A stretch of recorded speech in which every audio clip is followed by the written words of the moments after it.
Today I have prepared an original story for you on the Purple Heart Stories channel. It tells about family values and what it means to be a loving father. Support with a like and subscribe if you enjoy it. Chapter 1: Unexpected Return. My name is Victor Riley, I'm 78, and my heart is counting its last 1,000 beats. I haven't seen my son Mark, a former ranger and now a successful mountain survival instructor, for 10 years. I arrived without warning, driven by a foreboding sense of trouble in my weakening heart, to visit the person dearest to me, perhaps for the last time. Did I know what would follow?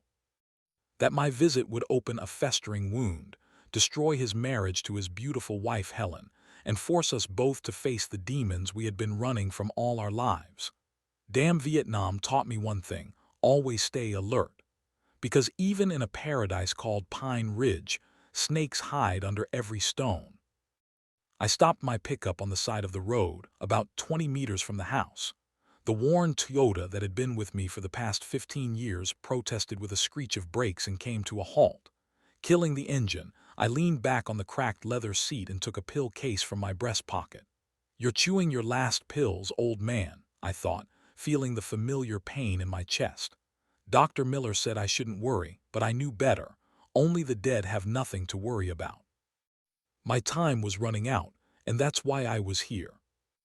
Mark's house looked exactly as I had imagined it: solid, two-story, with a wide porch and a post bearing the sign Riley's Appalachian Trails. After placing a pill under my tongue, I grabbed the worn sports bag from the passenger seat, all I had packed for the road after the call from my cardiologist. "Last chance, Mr. Riley," the doctor had said, looking over his glasses at my cardiogram. "Enjoy each day and put your affairs in order." I nodded. The only unfinished business in my life had a name: my son Mark. Extracting my old body from the car, I felt my knees aching, especially the left one, with its fragment of Vietnamese metal that doctors had never been able to remove. "A gift from the communists," I muttered habitually, stretching my leg. It was almost 4 in the afternoon, and the sky over Pine Ridge was covered with a light haze, promising coolness by nightfall. I headed toward the house, feeling my pulse throbbing in my throat with each step. The door opened before I could climb onto the porch. My son stood in the doorway, 42 years old but looking just 35, fit, with a military bearing, short-cropped hair, and a scar on his right cheek. I recognized familiar features: my nose, my eye shape, but there was something else in his gaze that I didn't have. Confidence. Calm, I couldn't tell. "Dad," there was more surprise than joy in his voice. "What are you? I wasn't expecting you." No one ever expected me, I thought, but said something else. Decided to stop by, passing through, was nearby. It was a lie, and we both knew it. No one is passing through Pine Ridge. You have to go there deliberately, navigating winding mountain roads. "Of course," he nodded. "Come in." Mark stepped aside, letting me in, and I crossed the threshold into his life, where there had long been no place for me. The living room greeted me with the smell of pine resin and leather. Wide windows overlooked a mountain range, and the walls were decorated with photos from hiking trips and tourist equipment. Everything spoke of an active, healthy life, the complete opposite of my stale existence in the suburbs of Baltimore. "Helen," Mark called, "we have a guest." She appeared from the kitchen, wiping her hands on a towel, a slender blonde with the kind of calm beauty that doesn't immediately catch the eye. She looked about 35, though I knew she was pushing 40. Her movements revealed a natural grace, and her eyes, large and expressive, instinctively assessed me. "Victor," she said, "what a surprise." Not Dad, not Mr. Riley, just Victor. And in this simple address I caught something more than formality: wariness, antipathy. I couldn't define it exactly, but my old scout instinct quietly whistled a warning. "Hello, Helen," I nodded. "I hope I won't disturb you if I stay for a little while." "Not at all," she smiled, but the smile didn't reach her eyes. "We're always happy to have guests." We stood in a triangle of awkward silence, which Mark finally broke. "Dad, let me show you your room. You must be tired from the road." Yes, thank you. Following my son up the stairs, I felt a sudden weakness, the result of 10 hours behind the wheel and heart problems that Mark knew nothing about. I gripped the railing tighter, begging my body not to fail me now. The guest room was small but cozy. A double bed, dresser, bedside table, and a window with a view of the forest. "Make yourself at home," said Mark, putting my bag by the bed. "Bathroom is down the hall to the right. Dinner will be at 7. He had already turned toward the door when I called after him. "Mark." "Yes." "You look good, son." An expression flickered across his face, perhaps surprised that these words had come from my lips. "Thanks, you look pretty good too," he said, and I almost believed this polite lie. When the door closed behind him, I sat heavily on the bed. On the dresser stood a photograph, Mark and Helen against a backdrop of mountains, happy and tanned. Next to it, an older snapshot, my son in ranger uniform with a rifle and full gear. My gaze stopped on a third photograph which was pushed to the very corner, me and Mark, him about 10 years old, standing by a lake with fishing rods. He's smiling, I'm looking off somewhere.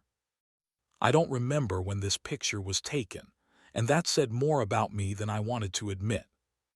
I lay down, closing my eyes, trying to quell the painful pounding in my chest that had settled there for many years. Morning caught me by surprise.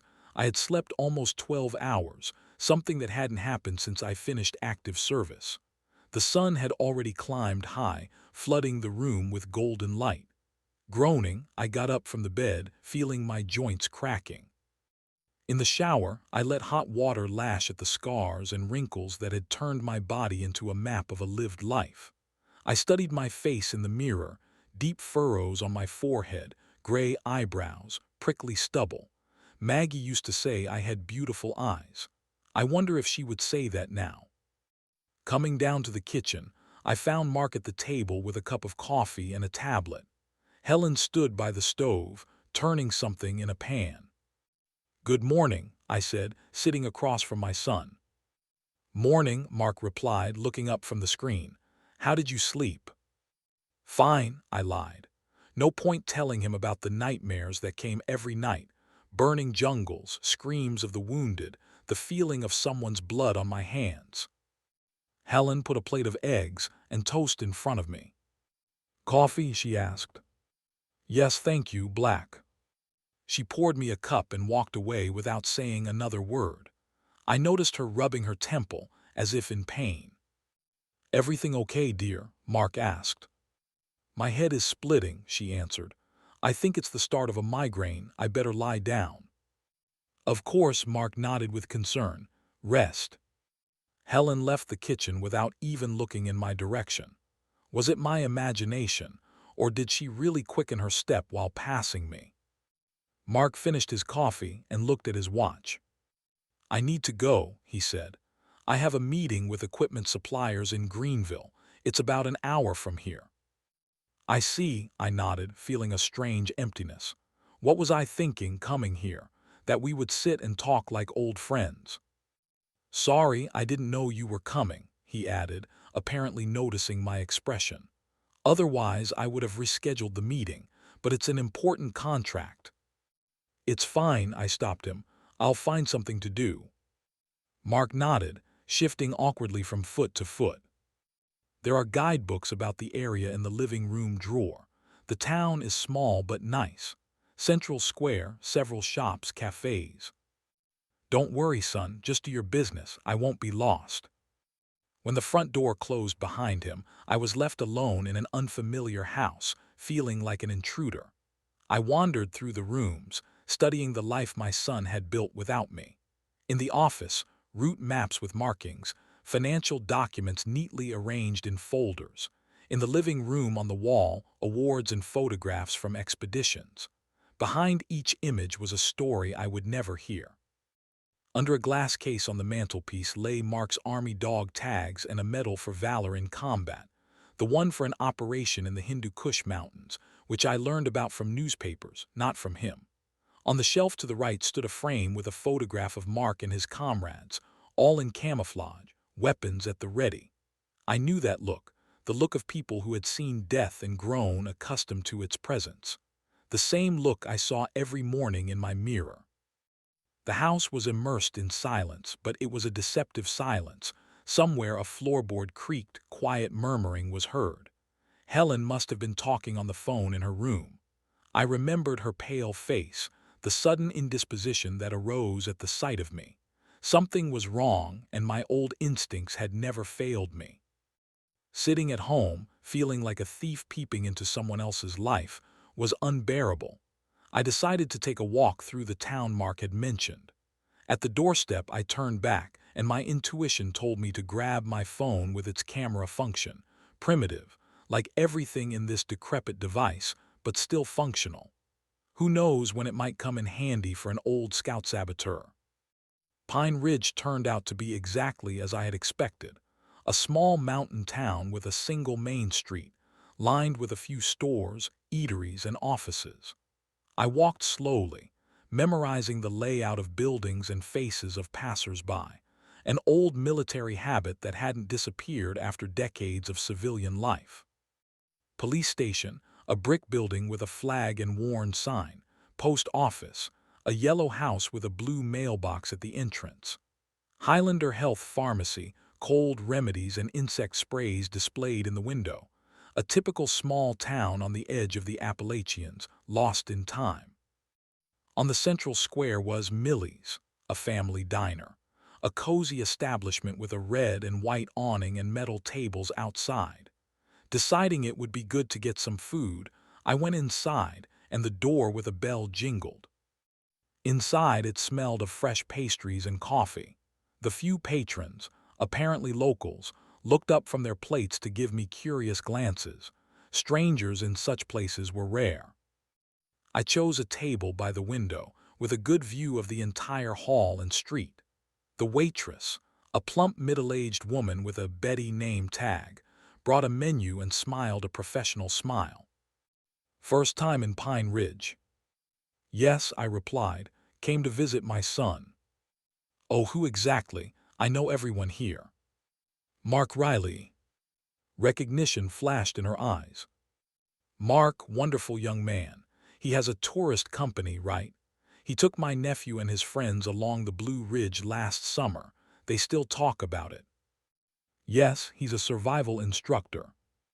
"And a very good one from what I hear," she winked. "What would you like to order?" "Coffee and a slice of apple pie, if you have it." "Best in the county," Betty proudly declared, coming right up. When she walked away, I allowed myself to relax and look around more carefully. The diner was decorated in a 1950s retro style. Red leather booths, black and white tiles on the floor, an old jukebox in the corner. On the walls hung photographs of local landscapes and old advertising posters.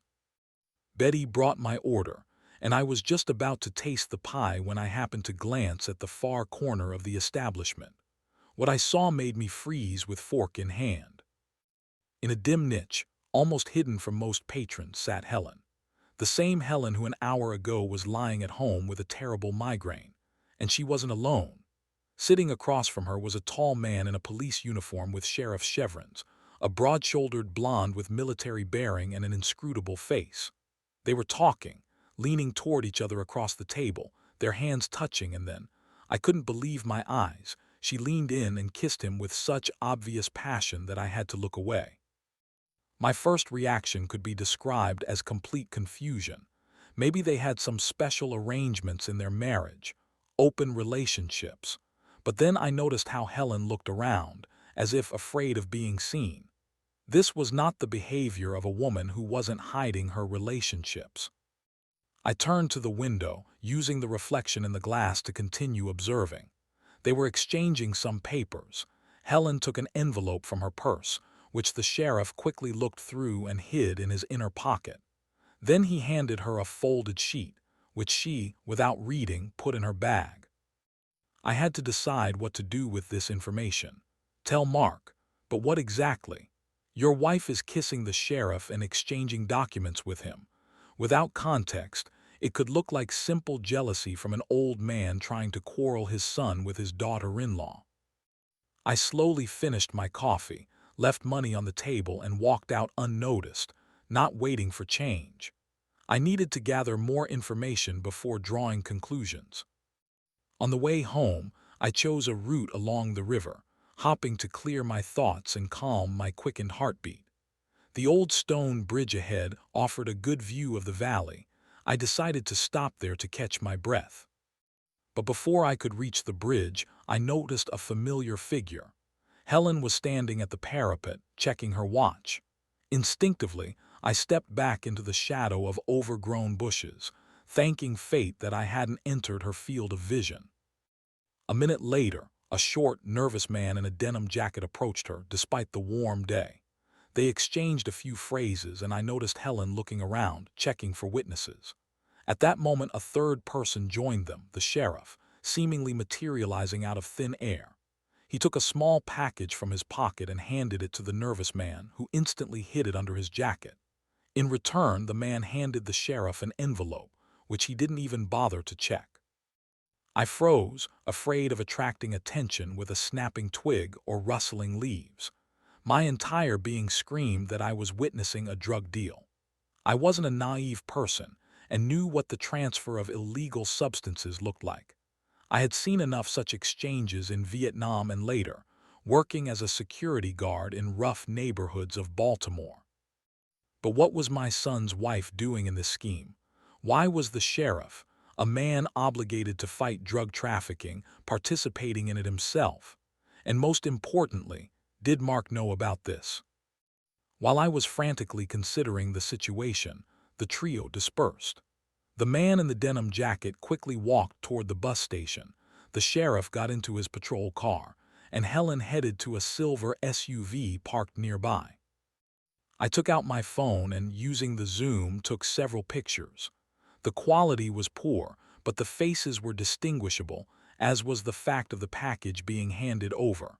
Not much of evidence, but better than nothing. With a heavy heart, I continued walking to my son's house, going through possible explanations for what I had seen. Maybe Helen was an undercover agent conducting an investigation. But then why would she kiss the sheriff? No, there was something much darker and more dangerous here, and my son was at the very center of it. Returning to the house, I found that Helen hadn't arrived yet. I went up to the guest room and, closing the door, began to methodically write down everything I had seen, times, places, descriptions. An old scout's habit: document everything, even if no one will ever read these notes. Mark returned around 6 in the evening, in high spirits. "Dad," he called from the hallway, "are you home?" I came downstairs, hiding my notebook in my pocket. "How was the meeting?" I asked, trying to make my voice sound normal. "Great," Mark was beaming. "Signed a contract for new equipment at a good price. Now we can offer clients even safer hikes." He truly loved his work. It was evident in his eyes, his gestures, in the way he talked about routes and equipment. My son had found his calling, and I didn't have the heart to destroy it with my crude intrusion and suspicions. "Where's Helen?" he asked, looking into the kitchen. "I don't know," I answered honestly. "I was in town all day." At that moment, the front door slammed, and Helen entered the house in athletic clothes with a yoga mat under her arm. "Hi, darling," she smiled at Mark, kissing him on the cheek. "How did it go?" "Wonderfully, the contract is ours." She looked at me, and I noticed an instantaneous change in her expression, a fake smile replaced by something resembling wariness. "Victor, how did you like our town?" "Very nice," I replied, not taking my eyes off her. "Especially the people, very friendly." Something in my tone made her tense. She tilted her head slightly, studying me, as if trying to understand what exactly I knew. "I need a shower," she said, turning toward the stairs. "Yoga was intense, I'm all sweaty." I couldn't help myself. "And how was the class?" She looked back over her shoulder. "Great, it even helped with the migraine." "Amazingly healing effect," I remarked. When she went upstairs, Mark looked at me with slight bewilderment. "Did something happen?" "We need to talk," I said quietly. "In private." "About what?" "Not here, let's go to the backyard." Mark frowned but followed me through the kitchen to the backyard, where a couple of garden chairs stood with a view of the mountains. The sun was already setting, painting the sky in orange and pink hues. "What's going on, Dad?" he asked when we sat down. I took a deep breath, realizing that I might now completely destroy my relationship with my son, but staying silent meant putting him in danger. "Today I saw your wife in town," I began, "first at the diner, then at the bridge." And his voice took on a note of irritation. "She's often in town. She has things to do, friends." "She was with the sheriff," I continued. "They were kissing.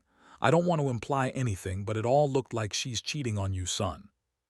Mark's face froze, then he laughed uncertainly. "What nonsense! Helen and Ray, they barely know each other." "I saw it with my own eyes, son, and not only that." I took out my phone and showed him the photos I had managed to take. The quality was poor, but Helen, the sheriff, and the third person exchanging something were distinguishable. "Okay, I recognize them, but what is this supposed to mean?" Mark asked coldly. "It's a drug deal," I said directly. "Your wife and the sheriff are involved in drug trafficking, and I'm afraid they might be using your mountain roots as cover." A heavy pause hung in the air. I watched emotions change on my son's face: disbelief, confusion, anger, and finally cold fury. "You've always ruined everything," he said quietly, and this calmness made me uneasy. "You couldn't be a good father, couldn't keep Mom. Now you've decided to destroy my marriage." "Mark, listen." "No, you listen." He jumped to his feet. "I know you're lonely. I know it's hard for you to see others happy, but that doesn't give you the right to come here and make up dirty stories about my wife. You showed up out of nowhere with your nonsense and think I'll listen to you. Maybe you have senile dementia, Dad." "I'm not making anything up." I stood too, feeling my heart pounding in my chest. "I'm worried about your safety. If they're using your roots to transport drugs, you could be in the line of fire. Or worse, they could set you up, make you a scapegoat if something goes wrong." Mark looked at me with such undisguised contempt that I almost physically felt the blow. "You know what your problem is, Father. You see enemies everywhere. You live in a world of conspiracies and betrayals. For you, there are no simple explanations, only complex theories about how everyone is trying to deceive you." "I saw what I saw," I stubbornly repeated. "You saw what you wanted to see," he shouted. "Helen was probably talking to Ray about work. She helps organize rescue courses for tourists conducted by the sheriff's office. They exchange documents, plans, routes. That's all." "Was the passionate kiss also part of the work process?" I asked quietly. "Kiss?" he laughed bitterly. "On these blurry photos of yours, you can barely make out the faces. You see what you want to see, old man." That hurt, not so much the accusation as the way he pronounced the word old man, with the same intonation I once used when speaking about my own father, whom I despised for his weakness. "I'm trying to protect you," I said. "I don't need your protection. Never did. I'm already a grown, independent man."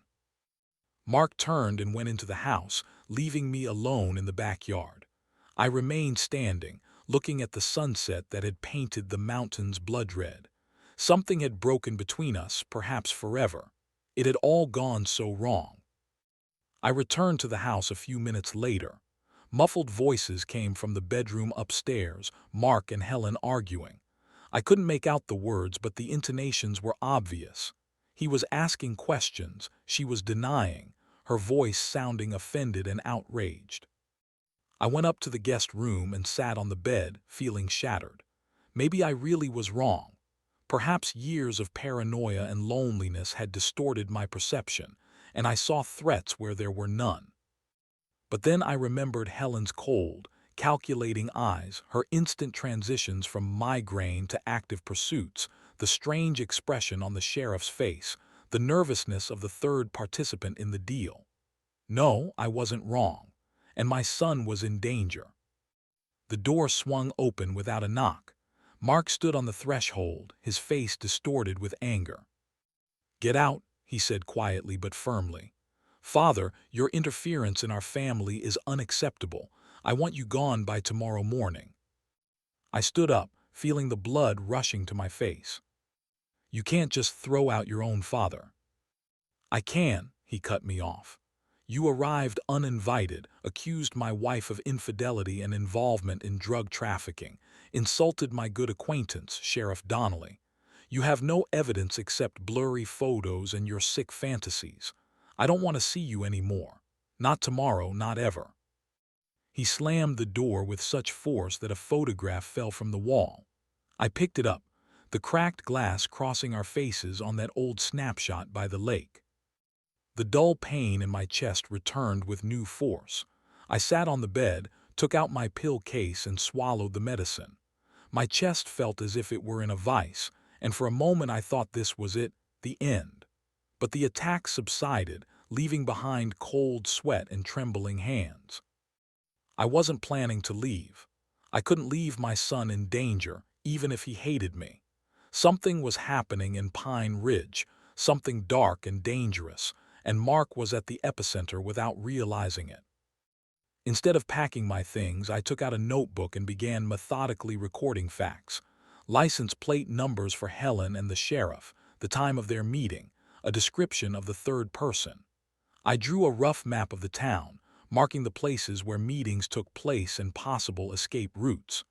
This was a saboteur's work, painstaking, thorough, requiring attention to the smallest details. At dawn, I quietly left the house.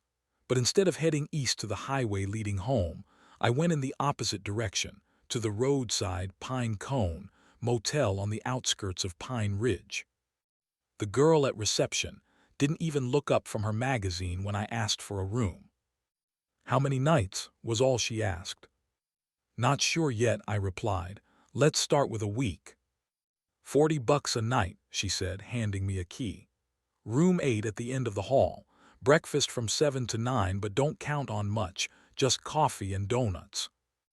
The room was small, with worn furniture and thin walls through which the snoring of a neighbor could be heard. But this suited me. From here I could observe what was happening while remaining invisible. I couldn't leave my son in danger, even if he hated me. After all, protecting your children is a father's final duty, and I was determined to fulfill it, no matter what it cost me. Chapter 2: Dark Secrets of Pine Ridge. Sleep wouldn't come. I tossed and turned on the creaky motel bed, listening to water dripping somewhere and an old refrigerator humming. The room at the Pine Cone was exactly like all cheap motels on the outskirts of small towns, with faded curtains, yellowed wallpaper, and a layer of dust on the lampshade. Thoughts of my son wouldn't give me peace. Maybe I really was wrong. Maybe my aging brain, traumatized by Vietnam and the loss of my wife, was just clinging to the possibility of being needed again. I didn't know. But one thing I knew for sure: I needed to check my heart condition.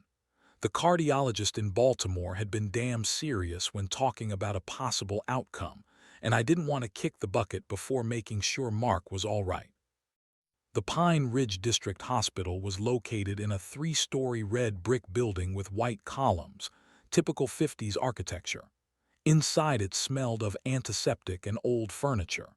Behind the registration desk sat a nurse with a mop of red hair and tired eyes. She looked at me without much interest. "How can I help you?" "I need to check my heart," I said, taking out the medical card that I had prudently brought from home. "I have ischemic heart disease, and my cardiologist recommended regular checkups, especially during trips." She took the card, looked it over and nodded. "Dr. Phelps is doing rounds now, but his assistant can see you. Fill out these forms and wait in the hallway."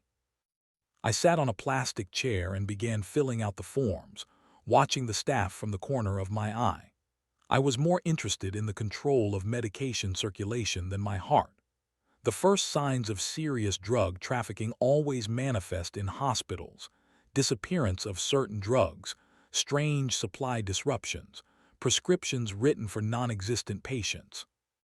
I was so absorbed in observation that I didn't immediately notice the man who stopped nearby. He stood leaning against the wall, thin, of medium height, with dark, perpetually disheveled hair and deep-set brown eyes that seemed to absorb everything around them. His hands trembled slightly, and there were coffee stains on his white coat. He looked at me as if trying to remember where he had seen me before. I returned the same gaze, trying to understand what seemed familiar about him. And then he said, "You're Mark's father." It wasn't a question. I slowly nodded, trying not to show my surprise. "You know my son." "We served together," he simply replied. "Thomas Ramirez, but everyone calls me Doc." And then I remembered. His photograph stood on Mark's mantelpiece. A group of soldiers, all in camouflage, the dust of Afghanistan on their faces. Only that guy in the photo looked stronger, healthier. The man before me had clearly gone through some kind of hell. "Victor Riley," I introduced myself, shaking his hand and nodding that his palm was dry and hot. Doc looked around, as if checking whether anyone was listening to us, then nodded toward a service corridor. "Come with me. I don't think your heart needs an examination more than you need a conversation." I followed him, feeling an instinctive trust in this emaciated man. We passed several offices, went down a staircase, and found ourselves in a small room stacked with boxes of medications and sterile materials. "Why are you here, Mr. Riley?" he asked, closing the door. "And don't say it's about your heart. I saw how you were examining our medication accounting system. What are you looking for?" I hesitated only for a moment. Something about this man, perhaps the same tired vigilance I saw in the mirror every morning, inspired my trust. "My son is in danger," I said quietly, "and he won't listen to me." Something changed in Doc's eyes. He looked at me carefully, then took keys from his coat pocket. "Wait here," he said, and left. Ramirez returned 5 minutes later with 2 cups of coffee from a vending machine. "What exactly did you see?" he asked without preamble, handing me a plastic cup. I told him everything, about Helen's meeting with the sheriff at the diner, about the package handover at the bridge, about Mark's reaction to my warning. With each word, Doc's face grew grimmer. When I finished, he was silent for a long time, tapping his fingers against the wall. Finally, he said, "This is worse than I thought." He stood up and went to a locked cabinet, took a key from his keyring and opened it. Inside, instead of the expected medicines, were empty shelves with tags. "See this?" Doc pointed to the half-empty cabinet. "This is where opioid analgesics and other strictly controlled drugs should be stored. 3 months ago, there were twice as many, and we haven't used that much on patients." He carefully locked the cabinet and turned to me. "Donnelly has the whole town by the throat. 2 pharmacies closed in the last year. Competition with his supplies proved impossible. He controls everything that comes into and goes out of town." "And what is my son's wife doing in this?" Doc smiled bitterly, and in this smile I saw a reflection of personal pain. "Helen tried to seduce me 6 months ago to gain access to prescription forms and medications," he said, examining his trembling hands. "I refused, and the next day my car was burned. Supposedly an accident, the wiring shorted out." "Why didn't you go to the police?" I asked, though the answer was obvious. "To Donnelly," he laughed, but there was no joy in his laugh. "Or to his deputy Harry, who is his wife's cousin. This is a small town, Mr. Riley. Everyone here is either involved or intimidated." He came closer, lowering his voice. "According to my patient from the road service, the sheriff uses Mark's hiking routes as cover for moving drugs through passes where road patrols have been strengthened. Your son, without suspecting, has become the perfect cover. Who would suspect a respected survival instructor, a veteran with an impeccable reputation, that a courier might have slipped into his group?"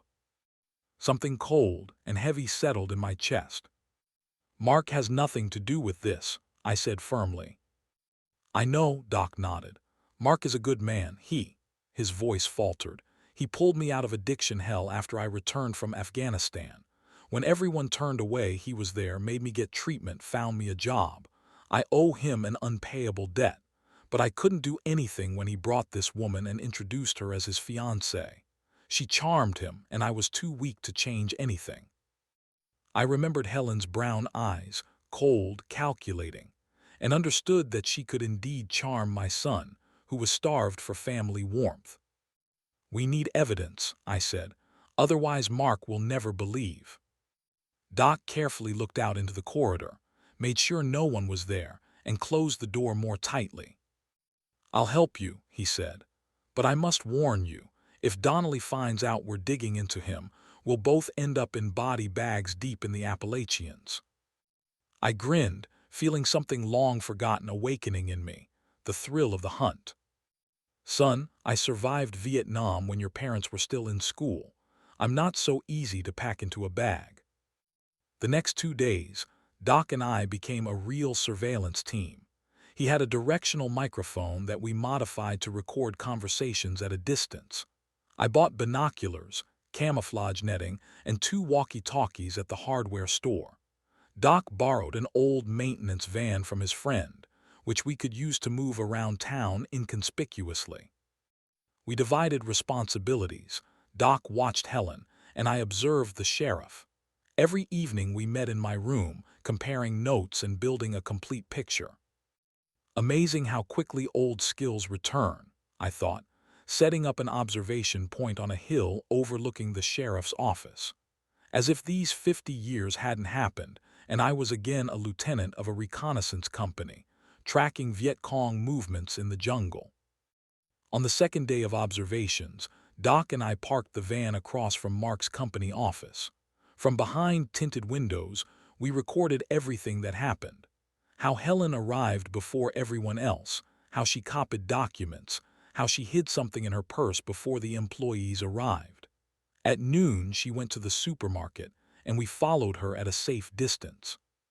The microphone and binoculars helped us see and hear how she handed an envelope to the sheriff's deputy by the canned goods shelf. Their conversation was short and businesslike. Here are the updated routes for next week, Helen said, handing over a thick envelope. Mark plans to change the standard path because of a landslide on the Eastern Trail. Ray won't be happy, replied the deputy, hiding the envelope in his inner pocket. We've already arranged with the guys about the transfer point at the old place. Tell him not to worry. I'll convince Mark to return to the previous route. I'll say there's a group that needs an easier trail. When they parted, Doc turned to me with a pale face. God, they're coordinating the transport of illegal substances along Mark's routes, he whispered. If they're planning a major delivery and Mark sooner or later happens to be in the wrong place at the wrong time, suspect something. He didn't finish the sentence, but we both understood the unspoken. Mark could become a witness, and Donnelly didn't leave witnesses. I silently clenched my fists, feeling rage boiling within me. Not that hot, youthful rage that pushes one to recklessness, but a cold, calculating one that makes the brain work more clearly. We need to warn Mark, I said, immediately. I called my son every hour, but Helen always answered, saying Mark was busy or out of range. When the third time she irritably asked if I wanted to leave a message, I realized this couldn't continue. Time was running out and I was getting nowhere. We need to go to his house, I decided, right now. I'll go with you, Doc volunteered, but I shook my head. Better not. If we both show up, it will look like a conspiracy. I'll manage. Doc reluctantly agreed, giving me his phone number and getting a promise to call if something went wrong. Approaching my son's house, I saw that Helen's silver SUV was in the driveway, so she was home. This complicated the task, but there was no choice. Mark had to know the truth. I rang the doorbell, internally preparing for a difficult conversation. The door opened, and Helen stood on the threshold. For several seconds we silently looked at each other, Then she said with a cold smile, "You didn't get the hint, Victor. Mark made it clear he doesn't want to see you. Don't take offense, but it seems he threw you out." "I don't hold it against him. I need to talk to my son," I said, trying to stay calm. "It's important." "He's busy," she cut me off, blocking the passage. "And even if he weren't, he wouldn't talk to you. You've done enough damage to our family with your delusional accusations." I stepped forward, intending to go around her. "Listen, I don't know what you've dragged my son into, but—" "One more step," her voice became harder, "and I'll call the police for trespassing on private property." In her eyes I saw no fear, only cold calculation and the confidence of a person who was used to threats working.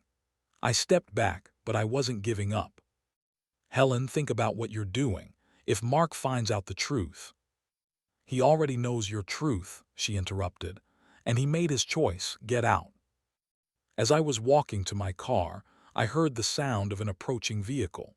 A black and white police SUV stopped at the house, and a young deputy sheriff got out, the same one to whom Helen had handed the envelope. "Mr. Riley," he called to me, "Sheriff Donnelly asked me to give you this." He held out an envelope with an official seal. "What is it?" I asked, not rushing to take it. "A harassment warning," he replied in an even voice. "The next step is an arrest warrant. The sheriff strongly recommends you leave the county." I took the envelope, fighting the urge to throw it in his smug face. "Tell the sheriff I've received his warning." The deputy nodded, got into the car and drove away, leaving me standing there, clutching in my hand a paper that was essentially not a warning, but a declaration of war. The morning of the next day began with me deciding to meet with Doc. Calling him, I learned that he was on the morning shift and could only see me at noon. I pulled out of the motel parking lot, intending to stop for a bite at a diner on the outskirts, when I noticed a police car's flashing lights in my rearview mirror. Cursing, I pulled over to the side of the road. Two officers approached the car, young with hard gazes. One of them knocked on the window. "License and vehicle registration, please." I handed over what was required. "What's the problem, officer?"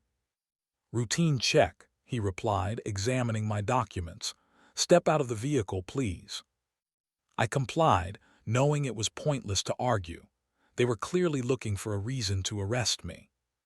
"Open the trunk, sir." While one officer checked the trunk, the second began searching the cabin.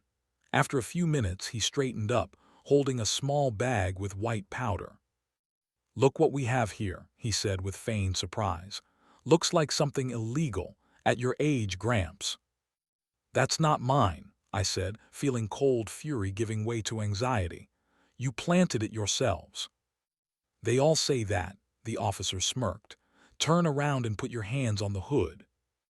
They searched me, put on handcuffs, and took me to the station, a small brick building with a flag at the entrance and bars on the windows. Inside, they led me to a pre-trial detention cell, removed the handcuffs, and locked the door. The cell was tiny, with metal bunks, a thin mattress, and a toilet without a seat in the corner. Weak light penetrated through a barred window near the ceiling. I sat on the bunk, assessing the situation. They couldn't hold me for long. Planted drugs weren't enough for a serious charge.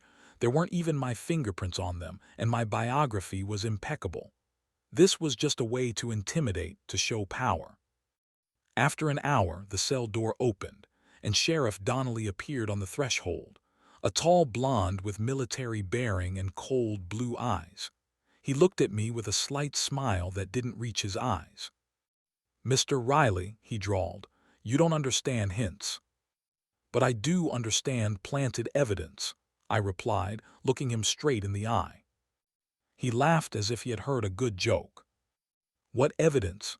My officers were just doing their job. Our town suffers from drug trafficking. We check all visitors, and here's the result." "What do you want, Sheriff?" The smile disappeared from his face. "In our little town, we don't like strangers who stick their noses where they don't belong. especially old, sick strangers who might die from a heart attack in a cell at any moment. This wasn't a veiled threat. It was a direct promise.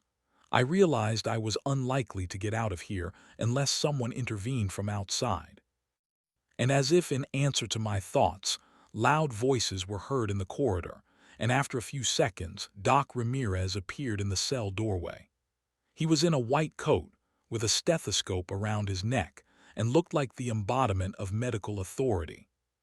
"Sheriff," his voice was firm and official, "I received a message that you've detained a patient with severe heart failure. Why was there no request for medical examination?" Donnelly turned to him, narrowing his eyes. "We have an old guy brought in with drugs, doctor. There's no need for an examination." "Really?" Doc raised an eyebrow. "Well, the county hospital's lawyer thinks otherwise. Mr. Riley has a documented heart condition. If something happens to him in your cell without a prior medical examination, it will be on your conscience. And in the newspaper headlines, of course." The sheriff hesitated, clearly weighing his options. Finally, he took a step back. "Fine, doctor, take your patient. But let him remember, next time won't be so easy." As they were processing my release, returning my personal belongings, Donnelly approached and whispered so only I could hear. "Leave while you're still in one piece. Otherwise, they'll find you with an overdose in a motel room. An unfortunate accident with an old man who lost count of his pills." Outside, Doc helped me into his car. My hands were shaking, not from fear but from anger. "You took a risk," I said when we drove away from the station. "Now you're on their list too." "I've been there for a long time," he replied grimly. "They've just needed me until now. I'm the only doctor willing to work for pennies in this hole. But now we both need help, and I know where to find it." "The last stop isn't just a bar," Doc explained as we drove along a winding road to the county border. "It's a place where there's someone who can help us." "And who are we looking for?" I asked. "Her name is Sarah Collins, lieutenant of the Drug Enforcement Division of the neighboring county. Rumor has it she's been trying to track down Donnelly for a year, but she has no jurisdiction in Pine Ridge." The bar turned out to be a one-story wooden building with a neon sign and a parking lot filled with worn pickups. Inside it was dark, smelling of beer and fried potatoes. There weren't many patrons, a few truckers at the counter, a couple of locals at the pool table, and a lone woman in the corner. Doc nodded toward the woman. "That's her." We approached her table. Collins turned out to be a short, athletic woman with short chestnut hair and piercing gray eyes. She looked to be about 35 to 40. As we approached, she tensed, and I noticed how her hand instinctively jerked toward her waist, where there was probably a pistol. "Doc," she nodded, "long time no see, what do you want?" "To talk," I intervened, "about Ray Donnelly and drug trafficking through Pine Ridge." "I don't know what you're talking about, old-timer," she cut me off. "And I don't get into conversations with strangers about illegal activities." I understood her caution. In her position, trust was tantamount to death, but I didn't have time for lengthy courtship. "I know who you are. You can trust me. I have evidence that Sheriff Donnelly and Helen Riley are using my son's tourism company routes to transport drugs," I said directly. "I have photos of meetings, recorded conversations, and a witness who can confirm their involvement in illegal trafficking." She was silent, but I could see I had interested her. "And also," I added, taking out the envelope the deputy had handed me, "you might be interested to know how Donnelly intimidates dissenters." Sarah took the envelope, looked through the contents, and gestured for us to sit. "Show me what you have," she said in a different tone. I put on the table the photographs I had taken with my old phone and the records Doc and I had kept. She studied them silently, methodically, like a professional. "I've been trying to track down the source of drug trafficking for a year," she finally admitted. "But I have no official right to investigate in Pine Ridge. Every time we get closer, The trail disappears at the county border. She took her phone from her pocket, opened a photo, and showed it to us. This is Mike Lennox, our undercover agent. He went to Pine Ridge 3 months ago and disappeared. Officially, he quit and went to California. Unofficially, his body was found in the neighboring state with a bullet in the back of his head. Local police closed the case as a drug addict's suicide. Doc turned pale, and I felt my stomach tighten.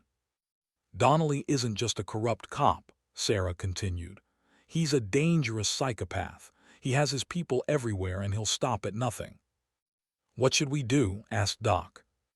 Sarah thought for a moment, tapping her fingers on the table. I need to talk to my superiors. With your evidence, we might be able to get a federal judge's warrant for an investigation, but that will take time. We don't have time, I objected. My son could be in danger at any moment. She looked at me carefully. What do you suggest? Continue gathering evidence, I said, and be ready to intervene when the next major shipment becomes known. Sarah nodded. I can provide limited support. Some of my people live here in the blind zone, but we'll have to act very carefully. If Donnelly suspects something, he'll immediately start cleaning up loose ends. She took a small phone from her pocket and handed it to me. This device is protected from wiretapping. Use it only to communicate with me.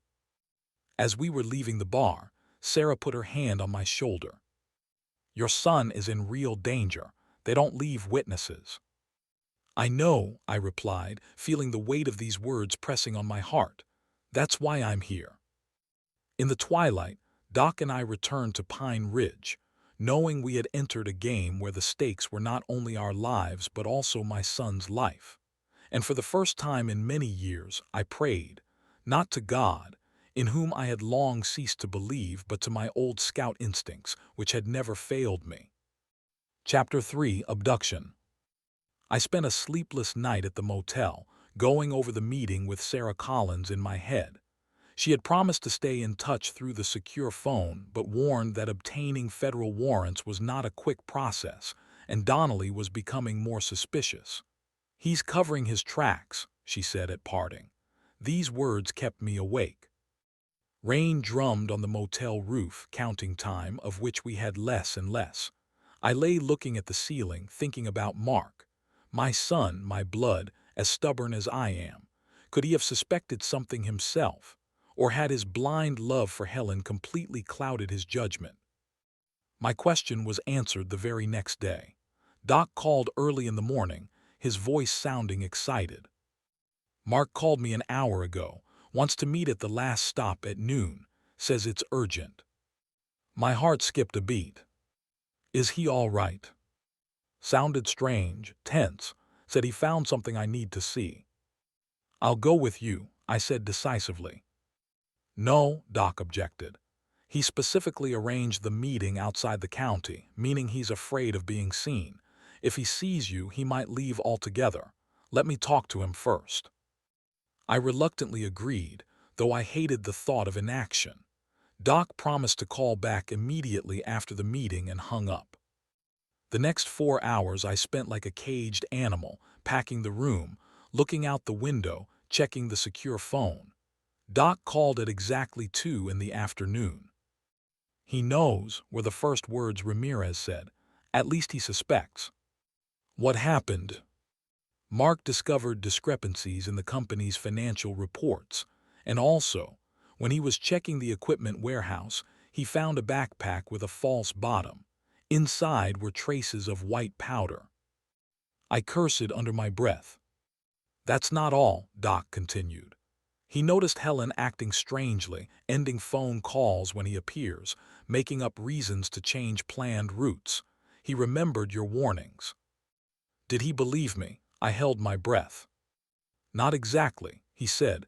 Maybe the old man was right about Helen and the sheriff, but I need to make sure myself. He plans to follow her tonight.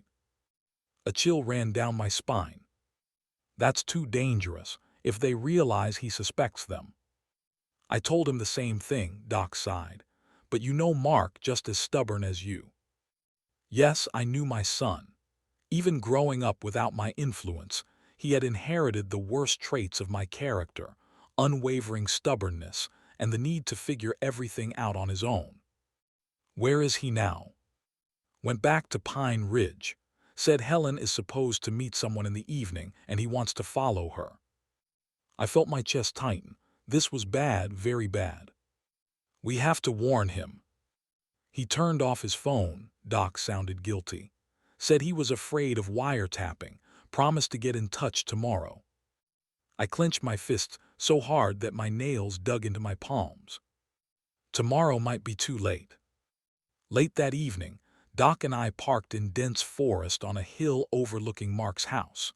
The rain had intensified, turning into a real downpour that made observation difficult. We sat in the old van, peering through binoculars through the water-blurred glass. At 8 o'clock, Helen's silver SUV drove out of the garage. A minute later, it was followed by a black Jeep that I hadn't seen before. Mark sat at the wheel, wearing a dark jacket with a hood. That's not his car, Doc noted. Must have rented it so she wouldn't recognize him. We kept a respectable distance, following the two cars along the winding mountain road. Helen drove confidently, not looking back, clearly unaware of being followed. She turned onto a narrow forest path that was barely distinguishable in the darkness. Where is she going? I muttered, peering into the darkness. That's an old hunting trail, replied Doc. Leads to abandoned cabins on the north side of the mountain. There used to be a hunting club there, but it was closed about 10 years ago. Now these cabins are used by smugglers and teenagers who need a place to drink. Mark stopped his car at a good distance from the trail, turned off the headlights, and continued on foot. We decided to follow his example. We left the van and moved through the forest, trying to stay parallel to the trail. The rain had turned the ground into a slippery mess. I felt my knee with the fragment aching, but stubbornly went forward, clutching tree branches for balance. Doc moved beside me, breathing heavily. Years of addiction had taken their toll on his lungs. After half an hour, we saw light, an old hunting cabin, roughly hewn from logs darkened by time. Next to it stood 4 cars: Helen's silver SUV, Donnelly's police jeep, a black Ford with tinted windows, and an old pickup. We took up a position on a small elevation, hidden by juniper thickets. From here, through a gap between poorly closed shutters, we could see the cabin's interior. Inside burned a kerosene lamp, illuminating a rough table covered with maps and some packages. Around the table stood Helen, Donnelly, and 2 unfamiliar men with heavy jaws and cold eyes. His people, whispered Doc. The one on the left is Mike Garvey, a former bouncer from Greenville. The one on the right is Larry Thompson, a former Marine with a bad reputation. Both served time for assault. They bent over a map and Helen pointed at something, running her finger over the paper. Her face, usually calm and friendly, now looked hard and focused. The mask had finally slipped.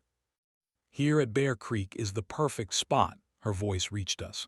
The trail is narrow with cliffs on both sides. We can simulate a fall. Donnelly nodded, not taking his eyes off the map. And no witnesses. Nobody goes there this time of year. My stomach twisted into a cold knot. They were planning a murder, the murder of my son. Suddenly, from the forest came the crack of a dry branch. All heads in the cabin turned to the window, and Donnelly pulled out a pistol. Check it out, he ordered the thugs curtly, and they rushed outside, turning on powerful flashlights. Doc and I froze, pressing into the ground.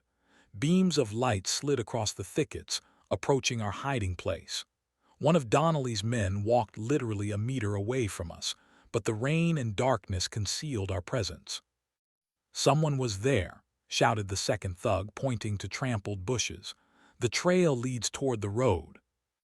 I felt my heart skip a beat. Mark, they had noticed Mark. Doc and I exchanged glances, understanding each other without words. We needed to quickly get to the car and warn Sarah. Moving carefully, we retreated deeper into the forest, staying away from the pursuers whose flashlights flickered between the trees.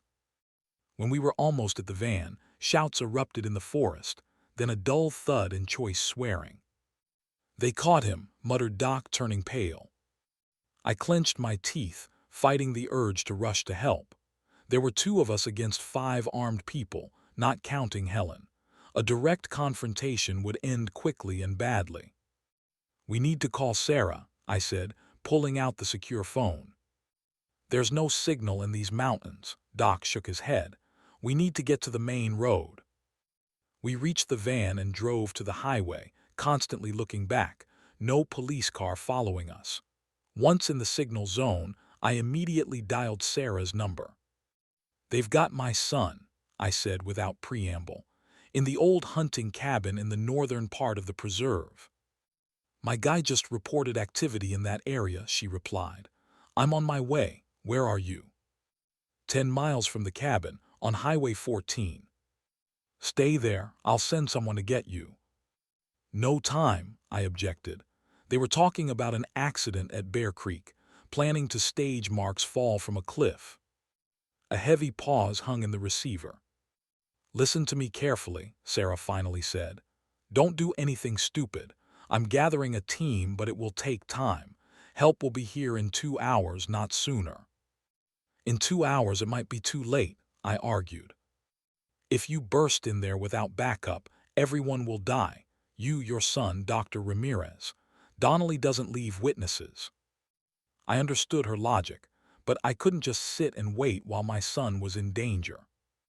"I have a plan," I said after a pause, "but we'll need your support when you arrive. The person you trust works as a ranger, Jim Tucker, right?" "How do you know?" There was surprise in her voice.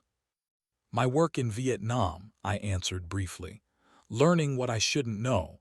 Contact him. Have him meet us at the old ranger cabin on the western slope. It's closest to Bear Creek." Sarah was silent, obviously weighing options. "All right," she finally said. "But be careful. If something goes wrong, retreat immediately. That's an order, Mr. Riley." I smiled into the darkness. "I'm retired, Lieutenant. I don't have to follow orders anymore." Jim Tucker, a lean man with a weathered face and a sharp gaze, met us at the ranger cabin at exactly midnight. He looked worried but collected. "Sarah said you have problems," he began without preamble, shaking our hands. "Something to do with Donnelly and Bear Creek." "They've caught my son," I said, "planning to stage an accident." Tucker's face darkened. "I noticed strange movement on the trails this evening. Thought it was poachers, so I reported to Sarah." He shook his head. "Not many people know these places. If they chose Bear Creek, they've thought it through. There's a deep canyon there, a frightening place even in daylight. A body might not be found for weeks." I swallowed the lump in my throat. "How do we get there?" Tucker unfolded a map on the hood of his Jeep. "There's a shorter trail through the western slope. It's only used by rangers to check photo traps for animals. If they take your son by the main road, we can get ahead of them coming out here." He pointed to a spot on the map. "But it's a difficult route, especially in rain and darkness." "We'll manage," I said confidently, though the pain in my knee was already making itself felt. "There's equipment in the cabin," Tucker continued. "Ropes, flashlights, first aid kit. Take everything you need." Meanwhile, Doc was assembling his medical bag, adding medications from the ranger's supplies. "I don't know what condition we'll find Mark in," he muttered, checking syringes. "Need to be prepared for anything." While we were getting ready, Tucker received a message on his radio. He listened, frowning, then turned to us. "Just spotted 2 cars moving along the northern road to Bear Creek. Police SUV and black Ford." I felt everything inside me tighten. "How much time do we have?" "If we leave now and move quickly, we might be able to intercept them at the creek," Tucker replied. "But it won't be easy." I checked my jacket pockets, army knife, compass, binoculars. I felt the pill case with heart medication in my pants pocket. "Not now," I mentally ordered my old, worn-out heart. "Hold on a little longer." Time to go, I commanded, and we went out into the rain and darkness. The ranger's trail turned out to be a nightmare, a narrow strip of sodden earth winding along a steep slope. Each step required concentration, and rain ran down my collar, seeping under my jacket. My old bones creaked with tension, but I stubbornly moved forward, thinking only of my son. Doc was holding up well, though his breathing was becoming increasingly raspy. Tucker moved ahead, occasionally stopping to let us catch our breath. He knew these places like the back of his hand, unerringly choosing the path in pitch darkness. After an hour of difficult ascent, we reached a small clearing that offered a view of Bear Creek Canyon. Below, in the moonlight, the winding ribbon of water gleamed, and above it loomed sheer cliffs. Here, Tucker pointed, they should appear from that side of the gorge. There's only one place where you can drive so close to the edge by car. We took up position behind a stone outcrop that protected from rain and wind. Doc took a thermos of coffee from his backpack and poured it into small plastic cups. The hot liquid burned my throat but gave me strength. "How will we proceed?" asked Tucker, checking his rifle. "We need to separate them," I said, remembering the old days. "If they're all together, we have no chance." "But how?" Doc looked concerned. "There are at least 4 of them and all armed." I thought about it, studying the gorge. Diversionary maneuver. Doc, can you imitate the sounds of a large animal, a bear, for example? Ramirez raised his eyebrows in surprise but nodded. "I don't know about a bear, but I'll think of something." "Excellent. When they appear, you'll make a sound from that side of the bushes. Someone will definitely go check. I'll take care of him, and you and Tucker cover me and be ready to intervene if something goes wrong." "What if they just shoot Mark at the first sign of danger?" asked Tucker. "I don't think so." I shook my head. "Donnelly wants everything to look like an accident without gunshot wounds. They'll more likely try to take us out of the game than create extra noise." We discussed the details of the plan, and I suddenly felt a strange calmness, as if the last 50 years had evaporated, and I was again that young lieutenant planning an operation in the jungle. The difference was that now at stake was not the lives of unfamiliar soldiers, but my son. The wait stretched into agonizing minutes. The rain gradually subsided, clouds dispersed, revealing a starry sky. Somewhere in the distance an owl hooted, and this sound seemed to me an ominous sign. Finally, headlights appeared on the road. 2 cars slowly moved along the winding mountain road, approaching the edge of the cliff. I raised my binoculars and saw them, a police SUV and a black Ford. They stopped about 100 meters from the edge, and 4 figures got out of the cars. 2 of Donnelly's thugs pulled someone out of the back seat of the Ford, a limp body that seemed barely able to stand on its feet. My heart contracted. Mark. Even at such a distance, I could see he was seriously injured. His head was down, his clothes torn and covered with dark stains that could only be blood. "Time," I whispered, and we moved around, approaching the scene from different sides. We took up positions in the thick undergrowth surrounding a small clearing at the edge of the cliff. From here, we could clearly see how 2 thugs were holding Mark, who seemed to be unconscious. His face was covered in blood, his clothes torn, and his right leg was dragging as if he couldn't stand on it. One of Donnelly's henchmen, Larry, was methodically preparing a spot at the edge of the precipice, clearing away stones and branches. "Boss said to make it all plausible," Larry muttered, stepping back and assessing his work. "So any expert would say, yes, a bear attacked, he was running from it and fell." "Let's get this over with," grumbled Mike, nervously looking around. "I don't like this place. They say there are real bears here." "Scared?" Larry smirked. "Don't worry, Mikey, Uncle Larry will protect you." Mike cursed, turning away from his partner. At that moment, Mark quietly groaned, coming to consciousness. His eyes opened, and I saw pain and fear in them. This had to stop, now. I raised my hand, signaling to Doc. He nodded and began to perform his part of the plan. He let out a low, threatening growl that echoed across the gorge. The sound was so realistic that goosebumps ran down my spine. The reaction was instantaneous.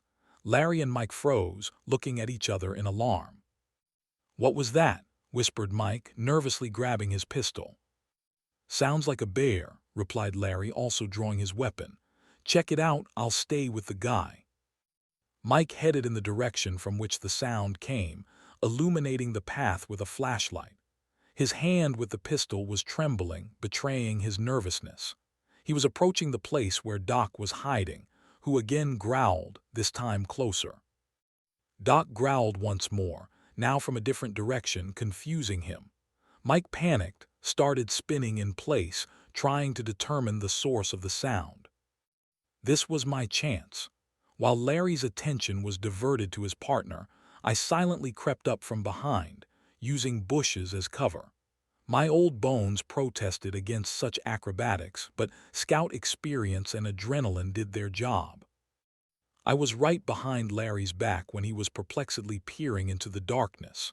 In a second, my army knife was at his throat, and my other hand covered his mouth, preventing him from making a sound. "Not a sound," I whispered in his ear, "or I'll slit your throat faster than you can blink." Larry froze, his body tensed, ready to resist, but I was prepared. With a precise movement, I pressed on his carotid artery, a technique I was taught half a century ago and hadn't used since. Larry's eyes rolled back and he went limp, losing consciousness. I carefully lowered him to the ground, tying his hands with his own belt. Meanwhile, Doc was imitating a bear's growl closer and closer to Mike, forcing him to move further away from the scene. Tucker quietly approached him from behind, and in one movement subdued him, pressing him to the ground and twisting his arm behind his back. "Federal agent," he hissed, though it was a lie. "Don't move if you want to live." I rushed to Mark, who was trying to focus his gaze, not understanding what was happening. "Son," I whispered, carefully cutting the ropes binding his wrists.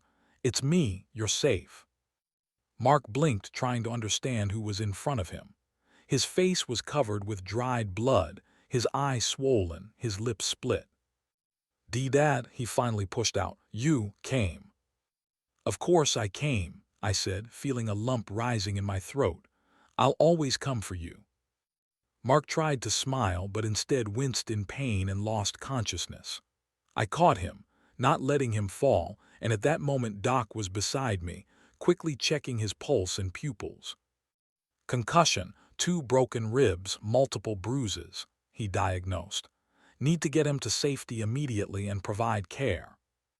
Tucker, holding the bound Mike, nodded toward the forest. "My cabin is a mile from here. There's everything necessary." We carefully lifted Mark and moved along the trail leading away from the cliff. I carried my son in my arms, amazed at where my old body found the strength. But at that moment, I could have carried him across the entire state if needed. We had only gone a short distance from the edge when we heard the sound of an approaching car. Donnelly. He must have come to check if everything had gone according to plan. "Hurry," whispered Tucker. "If he discovers his men are gone, he'll raise the alarm." We quickened our pace, going deeper into the forest. Behind us, shouts and curses erupted. Donnelly had discovered the bound Larry. "He'll be looking for us," said Tucker when we were already half a mile from the incident. But the rain washed away the tracks, and even in daylight it's hard to find anyone in these forests. "Sarah will be here soon," I reminded. "And we have Mike, who can tell a lot about his boss's business." Mike, whom Tucker was leading ahead of himself, stared at the ground. "I won't say anything. Donnelly will get to me even in federal prison." "How about this?" I said quietly. "You tried to kill a special forces officer.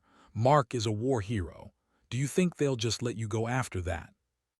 Mike turned pale, realizing the full gravity of his situation. We reached the ranger's cabin when the first rays of dawn touched the treetops. Tucker opened the door, and we carried Mark inside, carefully laying him on a narrow cot. Doc immediately set to work, cleaning wounds and putting splints on the broken ribs. I stood nearby, unable to take my eyes off my son. His face, even covered with bruises and abrasions, seemed peaceful, as if now, unconscious, he had finally found peace. "He'll pull through," said Doc, as if reading my thoughts. "He's tough." "Like you, father," added Tucker, handing me a mug of hot coffee. I took the mug, feeling my hands shaking, not from fear or cold, but from relief. My son was alive, battered, beaten, but alive, and I was there when he needed me. For the first time in many years, I felt that I was actually fulfilling my duty as a father. And this feeling was stronger than fatigue, pain, and fear. It gave meaning to every beat of my worn-out heart. Chapter 4: Retribution. Dawn found me sitting beside the cot where my son lay. For almost 24 hours, Mark had been unconscious while Doc fought for his life in the cramped ranger's cabin. I hadn't left his side for a minute, except to stretch my bones aching from immobility. A golden ray of sunlight, the first in several days, was breaking through the small window. Tucker dozed on a chair by the door, guarding our prisoner, Mike, whom we had tied up and were keeping in the corner. At Doc's insistence, we had to give Mike painkillers. Tucker had broken his wrist during the arrest. I looked at my son's tormented face, at the fresh scars that, I knew, would stay with him for life, and cold anger pulsed inside me. Donnelly and Helen would pay for every drop of Mark's blood. Mark opened his eyes at the moment Doc was changing the bandage on his head. At first, his gaze wandered around the room, not focusing, but then stopped on me. "Dad," his voice was hoarse from thirst, "this is not a dream." "No, son." I moved closer, helping him sit up to take a sip of water from a cup. "I'm here, you're safe." Doc smiled, satisfied with the patient's condition. "Concussion, 2 broken ribs, multiple bruises, but no internal organs affected," he reported. "He'll pull through, he's tough." Mark winced in pain but stubbornly tried to sit up. I helped him, putting my folded jacket under his back. "What happened?" he asked, looking around the cabin. "Where are we?" "In Ranger Tucker's cabin." I nodded toward the dozing ranger. "Doc, Tucker, and I got you out when Donnelly's men were about to throw you off the cliff at Bear Creek." The memory of what had happened flickered in Mark's eyes. His face contorted with anger and pain. "Helen, she was with them. When they caught me by the hunting cabin, she was laughing when Donnelly was beating me." I silently nodded, not knowing how to comfort my son. The betrayal of a loved one is a wound much deeper than from a knife or bullet. Mark unexpectedly grabbed my hand, with such strength that I was amazed. "You were right," he exhaled. "I'm sorry I didn't believe you. How could I insult you so? Love for my wife blinded me. I was blind and dared to throw out my own father. I can't be forgiven." His voice broke, and I saw how my adult son, a seasoned soldier, was barely holding back tears. I squeezed his hand firmly in response. "There will be time for apologies. Now we need to stop Donnelly and your wife." Mark straightened up, despite the pain. In his eyes appeared a determination that I knew so well, the same look I had when heading on missions from which no one expected to return alive. "I know where and when a major handover will take place," he said. "They discussed it in front of me, thinking I could no longer tell anyone." Tucker, awakened by our conversation, reached for his radio. "We need to contact Sarah," he said. "She should be close by now." Half an hour later, the ranger's cabin became the headquarters of an improvised special operation. Sarah Collins arrived with a minimal support team, only those she trusted unconditionally. 4 men and 1 woman, all with military bearing and tense faces, gathered around the table on which a map was spread. "So," Sarah began, "what do we know?" Mark, overcoming pain, pointed to a spot on the map. "Tomorrow at noon in the same hunting cabin where they tortured me, there will be a handover of a large shipment. From fragments of conversation I overheard, it's about 50 kilograms of illegal substances. which will then be distributed along my company's routes, mixed in with regular tourist groups. How do they plan to carry this out? Asked Sarah, making notes in her notebook. Helen devised a system. Mark's voice held bitterness. Some clients are plants working for Donnelly. They sign up for hikes and carry illegal substances, crossing county borders where road patrols are strengthened. The instructors, meaning me and my employees, don't even suspect we're serving as cover for drug trafficking. Clever, Sarah nodded. Who would suspect tourists with hiking backpacks, especially when they're led by a respected Special Forces veteran with an impeccable reputation? She turned to her team. What's the status of the warrant? One of her people, a short man with attentive eyes, handed her a folder. The federal judge signed it an hour ago. We have the right to conduct an operation with the detention of suspects in drug trafficking. Excellent, Sarah looked satisfied. But we need irrefutable evidence. They must be caught red-handed, money, drugs, everything must be documented. Otherwise, with connections like Donnelly's, he'll get away with it. I exchanged glances with Mark, understanding what he was thinking. My son didn't just want arrest and trial. He craved justice, wanted to see Helen's face when she realized she had lost. I have a plan, said Mark, and it will require cold heads and precise actions from all of us. The next day, the operation to capture the drug group unfolded at the same hunting cabin where Mark had been tortured. The plan was simple yet risky, classic military tactics that I had used in Vietnam. Lure the enemy onto his own territory, but change the rules of the game. I took up position on a hill with binoculars and a radio transmitter, coordinating the actions of all groups. Despite Doc's protests, Mark insisted on his participation. Won't sleep soundly until I see them arrested, he stubbornly said. In the end, we placed him in a shelter near the cabin, from where he could observe what was happening without exposing himself to unnecessary risk. Sarah and her people were positioned around the perimeter, ready to burst in on signal. Doc Ramirez waited in the car with medical equipment, in case someone got hurt. First car approaching, I whispered into the radio, noticing Helen's silver SUV appearing from behind the turn in the forest road. I see it, Sarah responded. Stay in position. Helen looked impeccable when she got out of the car, neatly styled blonde hair, a strict pantsuit, a calm face. Nothing in her appearance betrayed a person who yesterday had laughed while watching her husband being beaten. She took a leather briefcase from the trunk and headed to the cabin. 10 minutes later, Donnelly's police jeep arrived. The sheriff was in civilian clothes, dark jeans, a leather jacket, sunglasses hiding his cold blue eyes. He carefully surveyed the surroundings before taking a suitcase from the car and heading to the cabin. Donnelly in place, I reported, waiting for the courier. We didn't have to wait long. The third car, an inconspicuous sedan with tinted windows, parked a little distance away. A short, nervous man in a denim jacket got out, the same one I had seen at the bridge with Helen and Donnelly. He was holding a sports bag. Everyone in place, I said into the microphone. Get ready. Through binocular optics, I observed how the action unfolded in the cabin. Donnelly opening his suitcase, showing stacks of money. The courier laying out packages with white powder on the table. Helen methodically checking the quality of the goods using some device. Bingo, Sarah whispered into the radio. Begin operation on my signal. But before she could give the command, the cabin door swung open. Mark stood in the doorway pale, with a bandage on his head, but straight and unbending as a steel rod.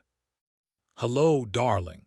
His voice, amplified by the microphone Sarah had given him, carried across the clearing. Miss me. Helen screamed in horror, seeing her husband whom she thought was dead. Donnelly reacted instantly, pulled out a pistol and aimed it at Mark.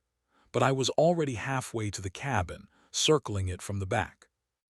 I appeared behind Donnelly at the moment he was about to pull the trigger.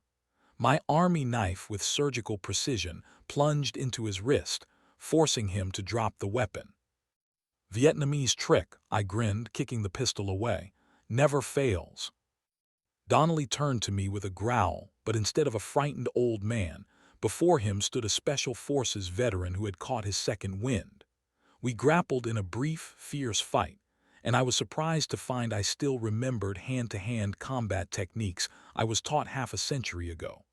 Donnelly was stronger and younger, but I wasn't fighting for myself. I was protecting my son. Bastard, the sheriff wheezed as I twisted his arm behind his back. I'll destroy you. I doubt it, I chuckled, pressing him to the floor. Your career is over. Sarah and her team burst into the cabin, completing the operation. All participants in the drug network were arrested red-handed, money, drugs, and weapons seized as evidence. Helen, trying to portray an innocent victim of circumstances, faltered when Mark showed her conversations with Donnelly recorded on his phone. Don't bother, Helen, he said coldly. We have recordings of all your conversations with Donnelly. She changed instantly, her eyes filling with hatred. You never understood that survival requires much more than your idealistic principles, she spat. This town deserved to be milked. Donnelly, handcuffed, continued to threaten everyone with lawsuits for exceeding authority, but Sarah calmly showed him the federal judge's warrant. Game over, Sheriff, she said with a slight smile. This time the law has won. Watching what was happening, I felt a strange feeling, not triumph, but rather satisfaction from a job well done. Mark stood beside me, and despite his physical pain, his face shone with inner peace, as if he had finally shed a heavy burden. When the arrested were led away, Sarah approached us. This is just the beginning, she warned. Ahead is a long process, testimonies, trial. They will fight and try to wriggle out. We're ready, Mark replied, and in this I heard what wasn't there before, recognition of our connection, our unity. You better not stay in Pine Ridge, Sarah continued. Donnelly still has many supporters in town, for your safety. I've already thought about that, Mark nodded. It's time to start fresh. A month later, Mark and I sat on the porch of his new home on the shore of Lake Windermere, with a view of the mountains. The house was smaller than the previous one, but it had the warmth that was so lacking in the former dwelling. Mark had almost recovered from his injuries, though the scar above his right eyebrow remained forever, a thin white line, a reminder that we had nearly lost each other. You know, he said, looking at the sunset painting the mountain peaks in golden pink hues, I always thought the strongest betrayal was when comrades abandon you in battle. But now I know there's nothing worse than the betrayal of a loved one. I silently put my hand on my son's shoulder, not knowing how to express everything I felt. Words had never been my strong suit. But there's nothing stronger than real family, I finally said. I'm proud of you, son. Always have been, just didn't know how to show it. We sat in comfortable silence, watching the sun disappear beyond the horizon, when Sarah's car appeared in the driveway. She had received a promotion and now headed the Drug Enforcement Department in both counties. After everything that had happened, a special connection had formed between her and Mark. I could see it in how their eyes warmed when they met. Sarah got out of the car, holding a folder with documents. Donnelly and Helen are refusing a deal with the prosecution, she announced, coming up to the porch. They think they can wriggle out, but with our evidence and Mike's testimony, they don't stand a chance. How's your team? Mark asked, offering her a chair. Doing great, cleaning up Donnelly's network, she replied. Turns out he had connections in 3 states. This is just the tip of the iceberg. Behind her, Doc Ramirez's battered pickup pulled up. He looked completely transformed over this month, as if he had shrugged off an invisible weight. His movements had become more confident. There was a sparkle in his eyes and a healthy color in his face. Hello, Riley family, he called out to us, taking a tube with blueprints from the pickup cab. I have news for you. Doc spread large sheets on the table, a project of something resembling a tourist complex. Rehabilitation center for veterans through mountain hiking, he explained with enthusiasm. Treatment of post-traumatic stress through contact with nature. What do you think? Mark carefully studied the blueprints, interest appearing on his face. This could work, he said slowly. I have experience organizing hikes, you have medical knowledge. And we have extra land on the western slope, added Sarah, pointing to the map. Confiscated from Donnelly. The county council is ready to transfer it for a socially significant project. I watched this scene, feeling a strange serenity. Life went on despite everything we had been through, and it was better than I could have imagined. What do you say, Dad? Mark turned to me. Will you stay with us? I need a father, and in the future my children will need a grandfather. I blinked away, unexpected moisture in my eyes. My heart, worn out by years of loneliness and bitterness, was suddenly filled with warmth I had long forgotten. I'm staying, I simply replied, until the end. Although I didn't know how much time I had left, months or years, I understood one thing. I had fulfilled my final duty. Not as a soldier, not as a man, but as a father. And that was the most important mission in my life. The sun had completely disappeared beyond the horizon, painting the sky a deep blue. Stars lit up one after another, reminding of the infinity of possibilities, even when it seems that time is running out. At that moment, I knew, regardless of how many beats were allotted to my old heart, I would live them with dignity and purpose. And when the time came to go, I would do so without regrets, knowing I hadn't failed those I loved more than life itself. If you liked this story, please support the author with a like, subscribe to the channel, and share your emotions in the comments. Thank you.